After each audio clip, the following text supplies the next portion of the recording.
Marc chapitre 6 au verset 30, et on va lire ensemble parce que je sais que vous aimez ça, que l'on lise ensemble la parole de Dieu. Marc chapitre 6, verset 30. Les apôtres se rassemblèrent auprès de Jésus. Ils lui racontèrent tout ce qu'ils avaient fait et tout ce qu'ils avaient enseigné.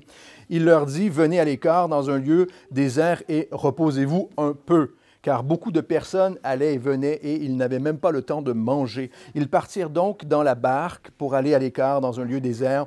Plusieurs les virent s'en aller et les reconnurent. Et de toutes les villes, on accourut à pied et on les devança là où ils se rendaient.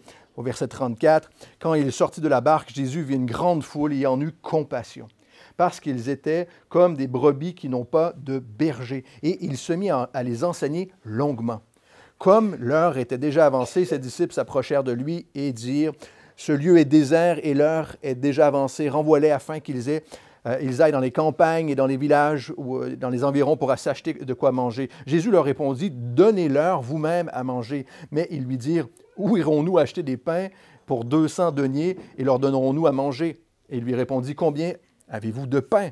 Allez voir. » Ils s'en informèrent et répondirent, « 5 et 2 poissons. » Alors il leur commanda de les faire s'asseoir en groupe sur l'herbe verte, et ils s'assirent par rangées de 100 et de 50. Et il prit les 5 pains et 2 poissons, leva les yeux vers le ciel et dit la bénédiction. Puis il rompit les 2 pains et les donna aux disciples pour les distribuer à la foule.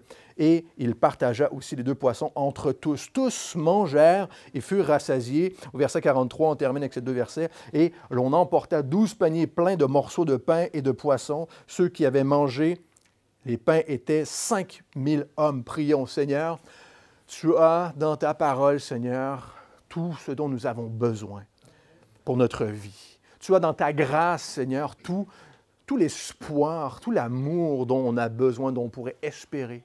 Et tout ça, Seigneur, tu veux nous l'offrir, nous le donner. Et on te prie, Seigneur, de pouvoir continuer à déverser ton amour. On vient à toi, Jésus, à toi seul, nulle part ailleurs. Nulle part ailleurs, on peut trouver, Seigneur, ce que tu veux nous donner. Et on vient à toi et on te dit déjà merci, merci pour ce que tu as en réserve pour nous. Et non seulement ça, pour notre petite assemblée, que tu puisses bénir ce matin chacune en ton nom. Jésus, Amen.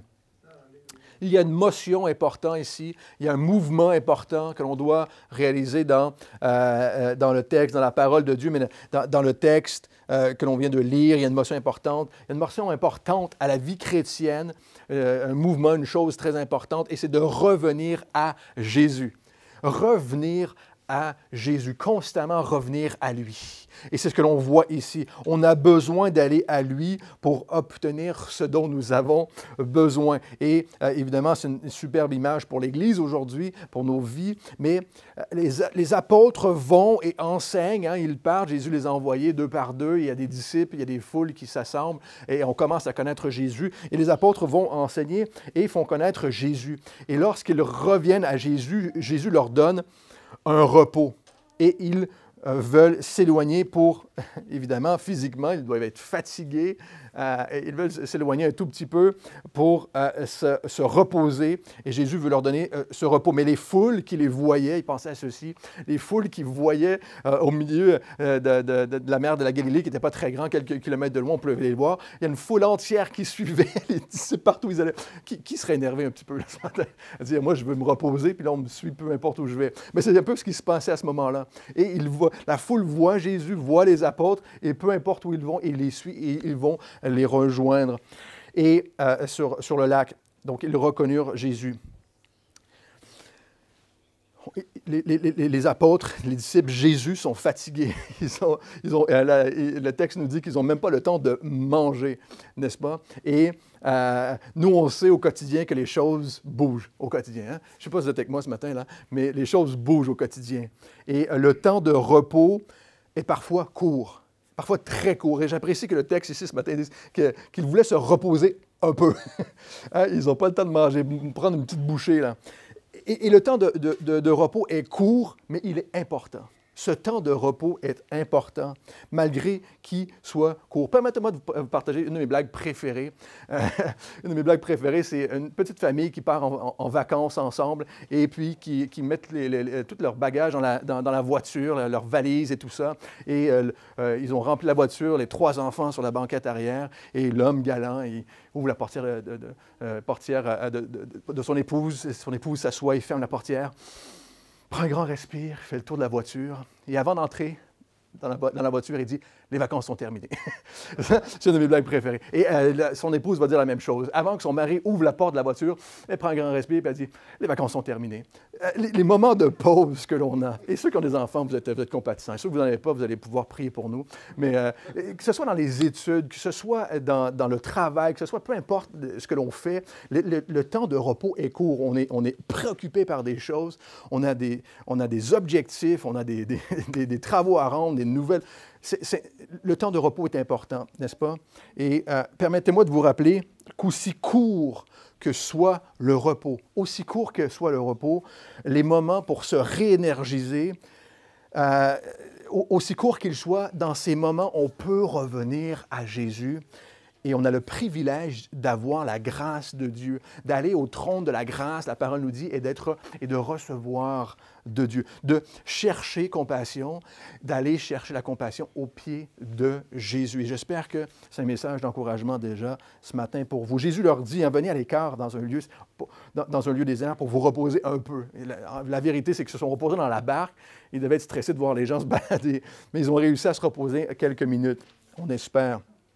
Donc, les apôtres servent, ils sont là, ils servent, ils sont au service, mais ce mouvement-là, ils reviennent à Jésus. Ils ont besoin de revenir constamment. À aucun moment, ils peuvent par eux-mêmes, ils disent, moi j'en ai assez, je peux servir pendant 10 ans, puis je reviendrai dans 10 ans à Jésus. Non, ce mouvement-là, ils reviennent à Jésus. Et on a besoin, frères et sœurs, de revenir à Christ, de revenir à lui pour le repos, évidemment, le repos de nos âmes. Le repos de nos âmes. Mais on va voir dans le texte ce matin, non seulement pour le repos de nos âmes, mais le Seigneur veut pourvoir à nos besoins. Il veut pourvoir à nos besoins. Sa parole, son esprit, on le voit, l'Évangile de Marc débute par Jésus qui est baptisé de l'Esprit, qui a besoin du Saint-Esprit pour pouvoir agir, pour pouvoir continuer, pour pouvoir miraculeusement servir. Et c'est ce qu'il veut pour nous. Il nous ouvre la voie, il nous trace la voie de cette manière, on l'a vu.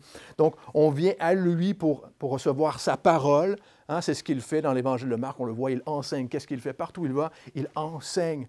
Il enseigne, et pour être rassasié et énergisé, pour pouvoir continuer à le servir. Plusieurs le virent s'en aller et le reconnurent, et de toutes les villes, on accourut. Écoutez, on sortait des villes. On est à La Rochelle, et c'est comme si on se balade sur le bord de l'eau, on voit, et de Rochefort, de Nieul, de partout, on voit, et on se dit, Jésus arrive. Et de toutes les villes, on vient jusque-là. C'est formidable, non? On prie, Seigneur, que le Seigneur puisse faire ça. Que le Seigneur de chaque ville, et chacun d'entre nous, on vient de ces régions ou d'à côté de La Rochelle, mais on prie que le Seigneur puisse créer ça, puisse créer ce désir de revenir à lui, en tous les cas. Mais ce mouvement est le même. On va vers les gens, qu'on fasse nous-mêmes ce travail, ce service, d'aller vers les gens. Les gens vont à Jésus, n'est-ce pas? On va vers les gens pour faire connaître Jésus et son Évangile, mais on pointe à Jésus. C'est le travail même de la chapelle ce matin, de pouvoir pointer à Christ, de vous rappeler d'aller à Jésus vous-même, n'est-ce pas? On a cette liberté, ce privilège de pouvoir nous-mêmes, chacun d'entre nous, aller à Jésus. Notre désir, c'est ça, de pointer à Jésus. Au verset 34, quand ils sortirent de la barque, Jésus vit une grande foule et en eut compassion. Il en eut compassion parce qu'ils étaient comme des brebis qui n'ont pas de berger. Et qu'est-ce que Jésus fit? Il se mit à les enseigner longuement. Longuement. Aujourd'hui, on associe évidemment la compassion. C'est notre société. On associe la compassion à la nourriture physique. On a compassion si on nourrit les pauvres, n'est-ce pas? Si on nourrit ceux qui ont besoin, si on donne. On associe souvent cette compassion-là. Mais avant cette nourriture physique, frères et sœurs, il y a la nourriture spirituelle. Il y a la nourriture pour votre âme.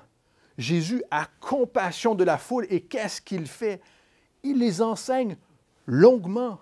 Il leur parle de Dieu, de l'œuvre de Dieu, de la parole de Dieu. Il les nourrit, évidemment, spirituellement. Et quelle image vous vient en tête lorsque vous pensez à une brebis? Quelle image vous vient en tête lorsque vous pensez à une brebis, n'est-ce pas?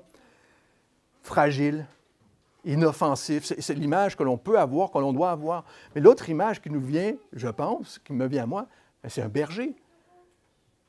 C'est un berger, on voit un troupeau de brebis, on pense au berger. Où est le berger, n'est-ce pas? Mais Jésus utilise cette image-ci. Qu'est-ce qu'une brebis sans berger? Mais c'est une brebis perdue, c'est une brebis égarée. De tous les animaux, la parole de Dieu nous compare le plus souvent à des brebis, principalement parce qu'une brebis a besoin d'un berger.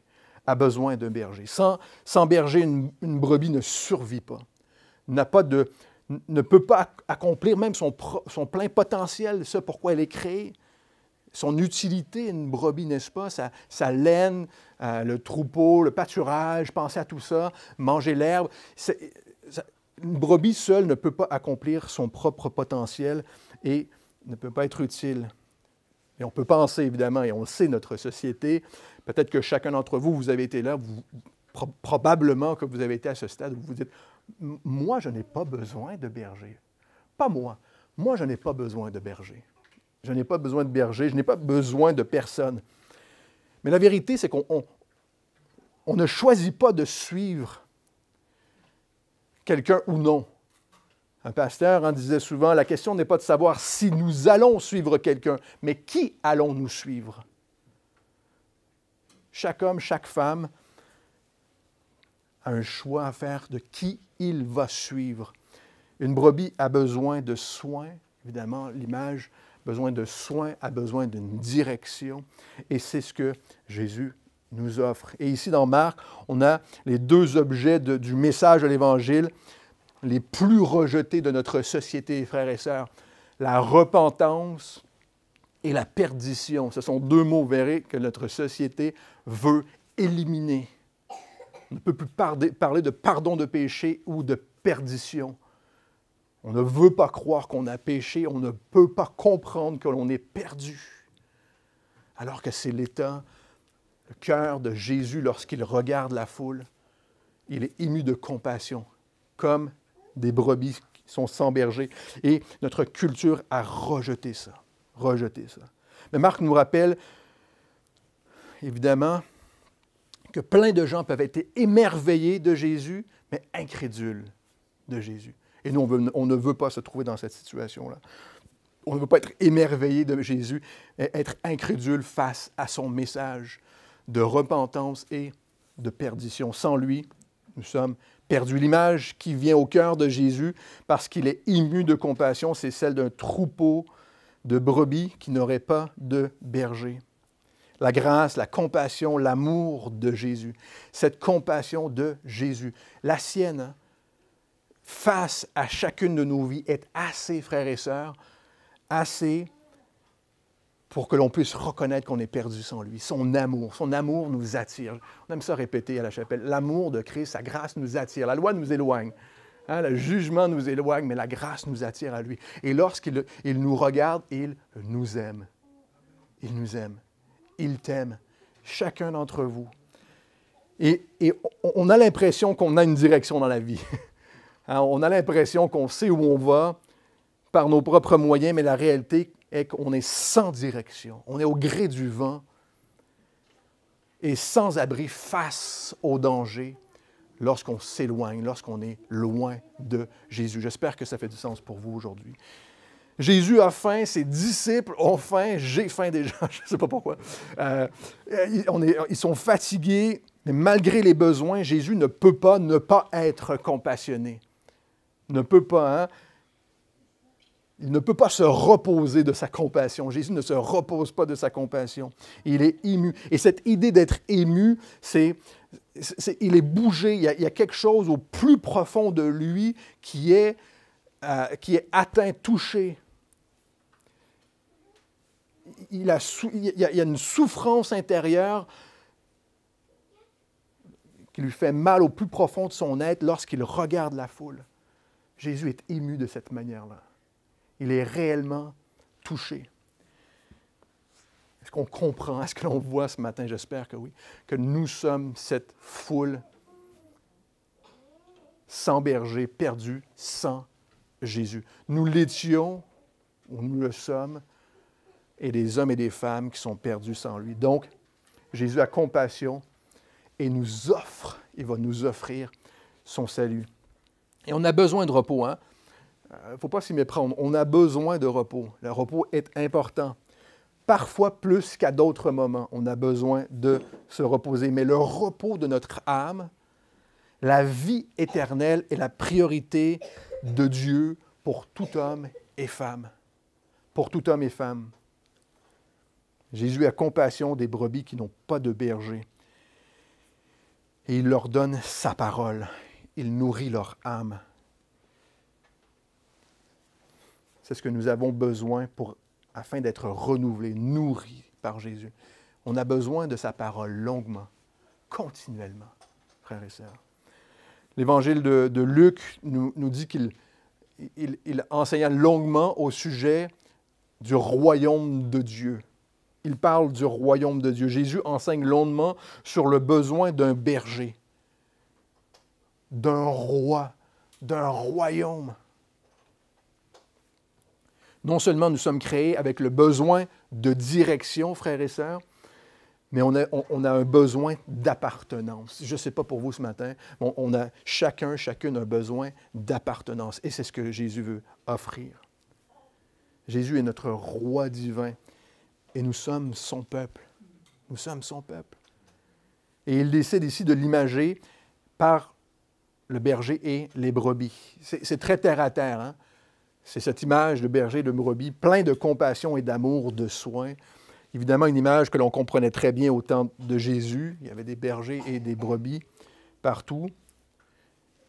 Mais si c'est votre cas ce matin, si vous savez que vous êtes sans berger, Jésus vous aime. Jésus veut donner la direction. Jésus veut donner, pourvoir à une appartenance. C'est ce que l'on appelle avoir une relation personnelle avec Jésus, une vraie relation. Et on reçoit en Jésus son repos, on reçoit en Jésus sa direction, mais on reçoit aussi sa force et sa provision. Et c'est ce que le texte va nous dire ce matin. On reçoit son repos, sa direction, sa force et sa provision. Dieu pourvoit à nos besoins. Frères et sœurs, j'espère que vous le croyez ce matin. Dieu pourvoit à nos besoins. Au verset 35, « Comme l'heure était déjà avancée, ses disciples s'approchèrent de lui et dirent, « Ce lieu est désert et l'heure est avancée. Renvoie-les. » Les disciples disent, « Renvoie-les afin qu'ils aillent dans les campagnes et dans les villages et les environs s'acheter de quoi manger. » Jésus enseigne longuement. Hein, on aime ça le chanter. Hein, le matin, je veux me lever, te chanter. Le soir, la nuit, quand mon âme s'éveille. On a chanté ça tout à l'heure. On s'est dit, ouais, mais du matin au soir, ça fait beaucoup. Alors, on a besoin continuellement de la parole de Dieu, d'être enseigné et nourri de cette manière-là. Et les disciples voient qu'il est tard et l'heure a passé. Et ils disent à Jésus, renvoie la multitude, renvoie-les tous. N'est-ce pas? Peut-être parce qu'ils ont faim. Renvoie-les, on va pouvoir enfin manger. Non, peut-être. Nous avons faim aussi. Hein? À la base, tu te souviens, Jésus, on était ici pour se reposer. Mais Jésus va leur répondre, donnez-leur vous-même à manger. Donnez-leur vous-même à manger. Et ils sont remis au service. Ils sont remis au service et Jésus va leur montrer comment prendre soin de ses enfants, de ses brebis. Et comment ils vont pouvoir pointer à Jésus, comment pointer à Christ, comment et s'attendre à Dieu. C'est ce qu'il va faire avec ses disciples et les apôtres, leur montrer comment prendre soin. Mais il leur dit, ils ne sont pas encore là, mais il leur dit, où irons-nous acheter des pains pour 200 deniers et leur donnerons-nous à manger? Hein, c'est assez naturel, mais la main dans ton porte-monnaie, tu te dis, il n'y a pas beaucoup. On est tous dans cette situation-là. Pour 5000 personnes, je ne suis pas sûr qu'on dirait, c'est pas moi qui paie la note, là. Mais donc, c'est la réaction naturelle qu'ils ont, c'est la première chose. Hein. Il y a probablement un peu de sarcasme, à dire, mais là, qui va payer pour ça? Mais il y a sûrement un peu de stress aussi dans la voix. Mais qui va payer pour ça? C'est un peu, il faut se mettre à leur place, là. Premièrement, ça aurait coûté beaucoup trop cher. C'est inespéré, là. Évidemment, il y a une évidence là-dedans. Jésus veut leur mettre face à une évidence. Ils ne peuvent pas pourvoir à ses besoins. Personne ne peut pourvoir aux besoins de chacun. Seul Dieu.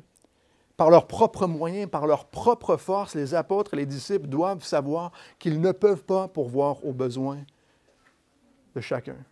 Ils doivent pointer à Jésus, ramener à Jésus. À ce mouvement-là, toujours revient à Jésus. N'est-ce pas?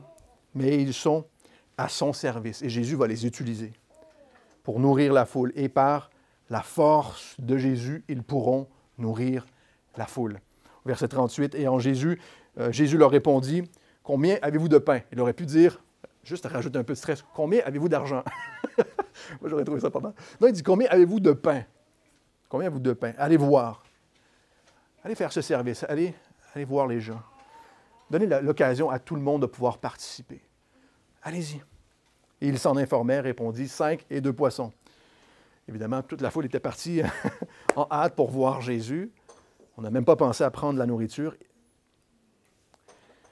Donc, les disciples sont allés dans la foule et ils ont cherché, ils ont regardé, ils ont trouvé deux poissons, 5 pains. Et dans un autre évangile, on voit que c'est le petit garçon, on connaît cette histoire, c'est le petit garçon qui est arrivé avec son petit repas, qui, lui, avait 5 pains et 2 poissons, et on le verra encore davantage dans un autre évangile, mais l'histoire est que ce petit garçon était prêt à partager son petit butin avec la foule. Jean, dans l'évangile de Jean, c'est dans l'évangile de Jean qu'on voit cette histoire du petit garçon, et Jean note que les pains qu'il avait, c'est des pains d'orge. Des pains d'orge qui étaient probablement les pains les moins coûteux, qui probablement démontrait que c'était un jeune garçon d'une famille pauvre, et des sardines. Donc, ce n'était pas des poissons, là, c'était des sardines. Moi, j'aime les sardines, je ne sais pas pour vous, là. En France, on aime les sardines. Il ne faut pas dire ça en Amérique, parce qu'on n'aime pas les sardines en Amérique. Mais c'était ces poissons, c'était des sardines, un petit repas. Mais l'idée, c'est qu'il a donné ce qu'il avait à Jésus. Ce qu'il avait, il l'a donné. Il avait ce désir de le partager. Alors, Jésus commanda de les faire s'asseoir en groupe sur l'herbe verte, et ils s'assirent par rangées de 100 et de 50. Jésus va prendre soin d'eux comme un berger le ferait pour ses brebis. Et il leur commanda de les faire s'asseoir en groupe sur l'herbe verte. Oui, Marc décide de nous rappeler que Jésus les a fait asseoir sur l'herbe verte, comme un berger le ferait pour ses brebis. Évidemment, on connaît ce passage dans Psaume chapitre 23. Tournez avec moi en Psaume chapitre 23. Psaume chapitre 23, Jésus va faire asseoir les hommes et les femmes, les enfants, sur l'herbe verte. Psaume chapitre 23. L'Éternel est mon berger, et je ne manquerai de rien. Il me fait reposer dans de verts pâturages. On pourrait lire aujourd'hui le texte au complet de Psaume chapitre 23. Vous pourrez le relire. Mais c'est cette image, c'est cette réalité que ces hommes et ces femmes sont en train de vivre à ce moment-là. L'Éternel est mon berger. Il me fait reposer dans de verts pâturages. Quel moment extraordinaire ces gens devaient vivre. Un peu anxieux de pouvoir manger, mais on devait savoir que Dieu allait prendre soin de nous. Ils s'assirent par rangées de 100 et de 50. Mais personne ne sait ce que Jésus va faire. Hein? Les disciples font ce que Jésus leur demande, mais ils n'ont aucune idée de ce que Jésus est sur le point de faire. Mais ils le font. On n'a pas d'indication qu'ils avaient la foi, hein, que Jésus allait accomplir un miracle, mais ils sont obéissants. Ils ont trouvé que d'être obéissant, de juste accomplir la tâche, la simple tâche que Jésus leur demandait de faire. La simple tâche, pardon, là, ils sont 5000 quand même, mais ils ont décidé d'être obéissants. Et on voit ils s'assoient par rangée de 50 et de 100. Hein, c'est assez simple. Ils font juste s'organiser pour pouvoir se servir plus rapidement, plus efficacement.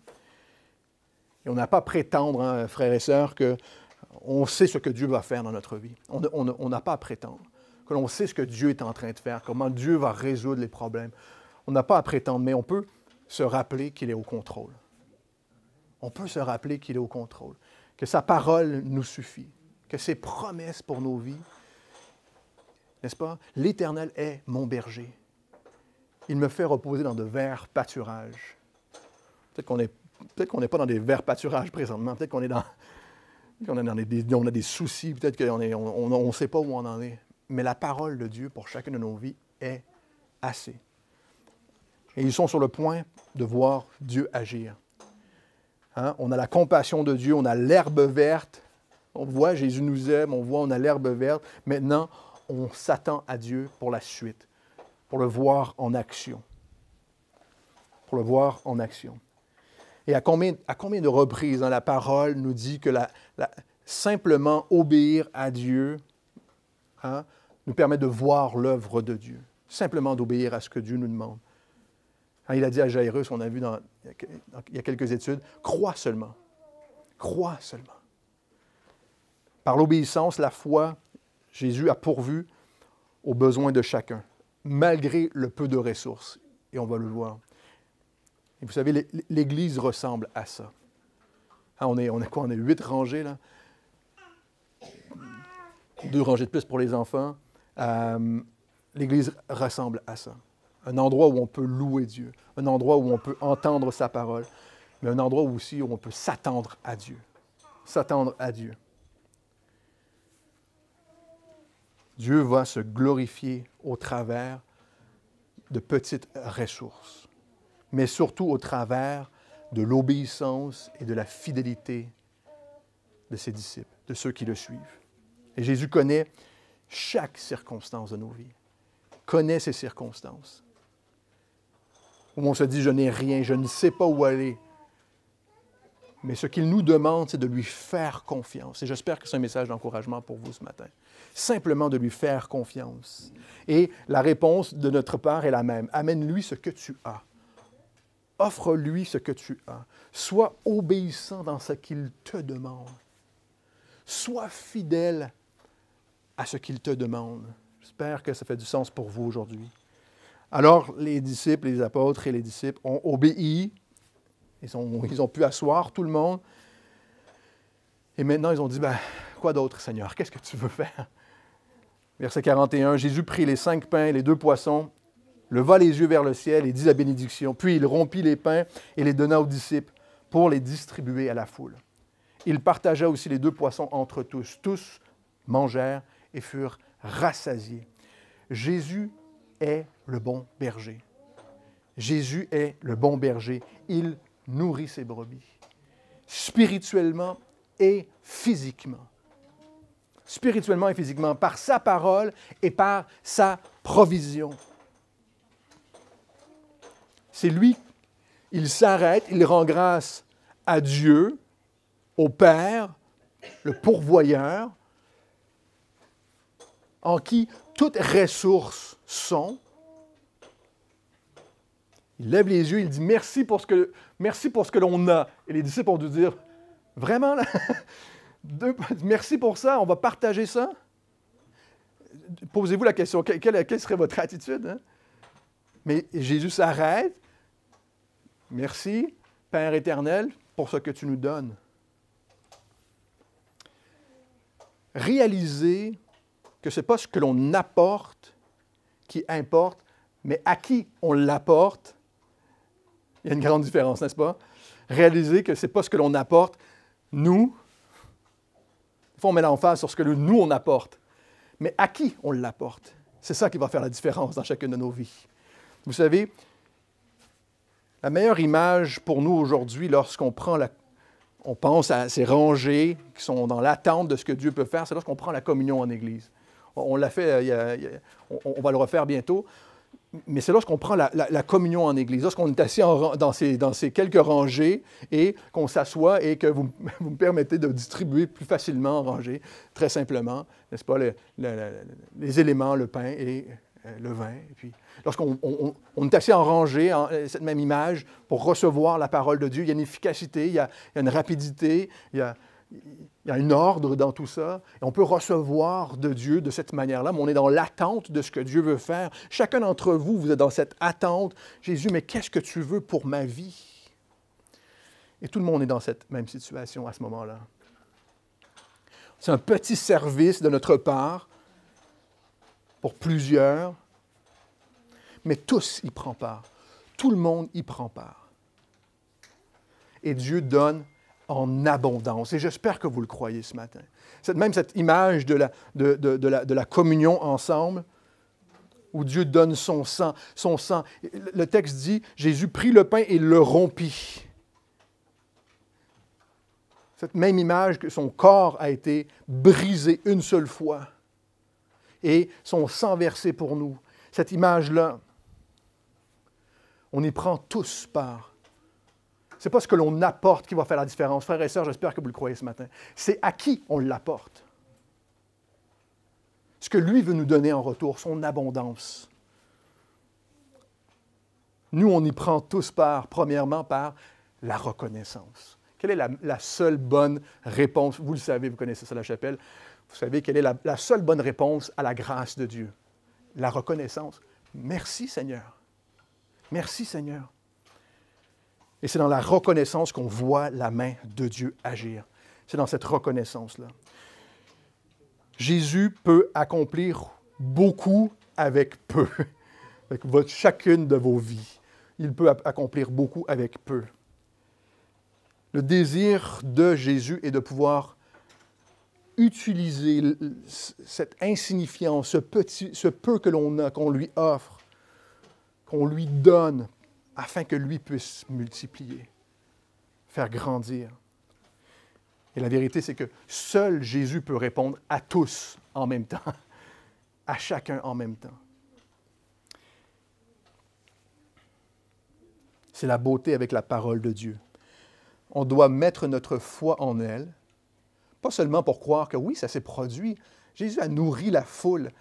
On doit croire que ce que la parole nous dit est vrai. On doit croire que la parole de Dieu est vraie pour chacune de nos vies. J'espère que vous le croyez ce matin. On croit ce que la parole de Dieu nous dit, mais qu'elle s'applique à chacune de nos vies. Être reconnaissant pour ce qu'il nous donne et aussi pour ce qu'il veut accomplir. De la même manière, le Seigneur veut que nous lui fassions confiance, qu'on puisse contribuer avec ce que nous avons, avec qui nous sommes. Pensez aux disciples qui devaient, dans l'obéissance, passer 5 pains et 2 poissons. 5 pains et 2 poissons. Et être témoin à ce moment-là de la multiplication. Wow! Vous savez, Jésus ne nous demande pas de faire ce que l'on ne peut pas faire. Mais il nous demande d'être fidèles avec ce que nous avons et surtout, il veut pourvoir à ce que nous n'avons pas. Frères et sœurs, nous avons un Dieu qui pourvoit et il veut pourvoir à ce que nous n'avons pas. Philippiens chapitre 4, verset 19 nous dit, je vous le lis, « Mon Dieu pourvoira à tous vos besoins selon sa richesse, avec gloire, en Christ Jésus. » On retourne à Jésus, on retourne à lui. Parce que nous avons un Dieu qui veut pourvoir à nos besoins. Et Dieu veut pourvoir à vos besoins ce matin. Le temps de verbe que Marc utilise lorsqu'il dit Jésus rompit les pains, il l'a fait une fois. C'est l'image que l'on a de son propre corps qui est brisé une seule fois, nous dit Hébreu, pour tous les péchés du monde, et on n'a pas besoin de briser son corps. Mais c'est la même idée ici. Il a rompi le pain une seule fois, ce qui signifie que cette action est faite sans devoir la répéter. Il a été reconnaissant. Et lorsque Marc utilise, il dit, il en donna, il a distribué, c'est Jésus. Les disciples devaient revenir à Jésus à chaque fois pour retourner distribuer. Il revenait à Jésus pour pouvoir distribuer. Et là, Marc, le verbe qu'il utilise nous dit qu'il continuait en abondance, il continuait à donner à ses disciples.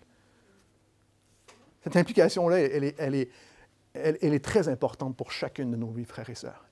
Très importante. Si on veut pouvoir continuer dans la grâce de Dieu chaque jour, à chaque instant, à chaque moment de notre vie, dans n'importe quelle situation, on doit recevoir de la part de Jésus, revenir à lui. J'espère que c'est un message d'encouragement pour vous. Vous avez le droit de dire Amen ici, hein? Même si vous êtes... Merci. Mais que le Seigneur vous bénisse, que le Seigneur vous encourage, que le Seigneur vous déverse sa grâce. Et c'est ce que sa parole, c'est ses promesses pour sa parole. Mais qu'il puisse pourvoir, qu'il vous donne sa direction. Et encore une fois, la meilleure image pour nous est son corps brisé une seule fois, mais sa vie donnée continuellement, la vie de Christ donnée continuellement pour nous. Son corps a été brisé une seule fois à la croix. Dans Jean chapitre 10, verset 11, je vous le lis, hein, Jésus nous dit « Je suis le bon berger, et le bon berger donne sa vie pour ses brebis. » Ce qui ne fait pas trop de sens en Israël. Mais c'est pas vrai. Un berger ne va pas donner sa vie pour aller sauver. Au contraire, écoutez ce que Jésus dit. « Moi, je suis le bon berger. Je connais mes brebis et mes brebis me connaissent parce qu'elles ont une relation. Elles viennent à moi. Elles entendent ma voix. Elles reconnaissent ma voix. Je donne ma vie afin de la reprendre. » Wow! Jésus a vaincu la mort, a vaincu la mort pour nous. Et il peut nous donner constamment la vie. Il peut pourvoir à nos besoins constamment. J'espère que vous le croyez ce matin. Il est la source de la vie. Il est la source de la provision. Les provisions sont en lui seul. Certainement pas en nous, certainement pas en moi. On doit se souvenir de ceci. On doit se souvenir de revenir à Jésus constamment. Revenir à lui, à tout moment.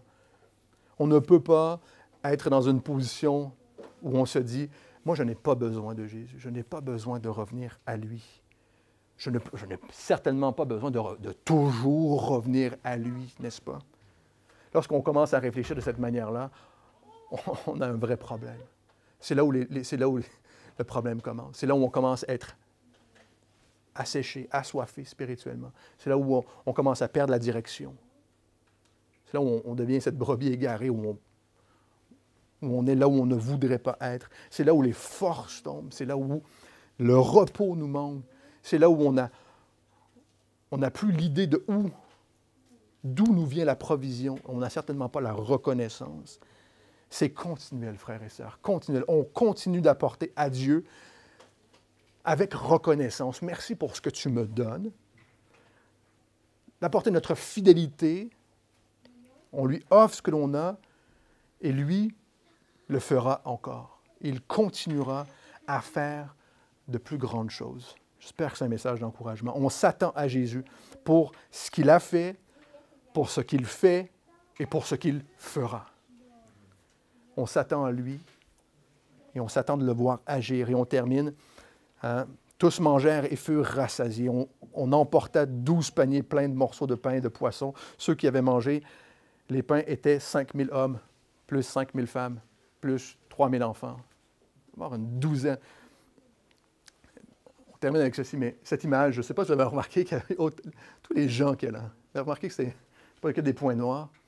Là, c'est une journée à la plage, dans les années 60, d'une des chapelles, dans les débuts de la chapelle. Il devait y avoir à peu près 10-12 000 personnes. C'est extraordinaire de voir ce que Dieu peut faire et ce que Dieu veut faire, n'est-ce pas? Les disciples ont ramené 12 paniers. Les apôtres, ils étaient 12 d'ailleurs, un panier chacun. Dieu leur a donné ce qu'ils avaient besoin pour chacun d'entre eux. Chacun d'entre eux. Mais cette journée que l'on lit dans Marc, ces hommes et ces femmes qui ont été nourris, qui ont vu la provision de Dieu, cette journée dans Marc, c'est cette journée il y a 50 ans. Mais c'est cette journée aujourd'hui encore une fois. C'est encore cette journée aujourd'hui, où chaque personne a expérimenté la grâce de Dieu. Chaque personne a expérimenté la puissance de Dieu, la compassion de Dieu, l'enseignement, la provision du Seigneur, encore et encore et encore. Et on ne voudrait certainement pas repartir d'ici aujourd'hui sans demander à Dieu sa grâce surabondante pour chacune de nos vies. Et lui mentionner notre besoin, notre manque de force, notre besoin de direction pour chacune de nos vies. Et même lui présenter notre besoin, nos provisions. Seigneur, j'ai besoin. J'ai besoin. Et on peut prier afin de recevoir, et encore, afin de pouvoir que nos besoins soient rencontrés, mais aussi pour pouvoir le servir.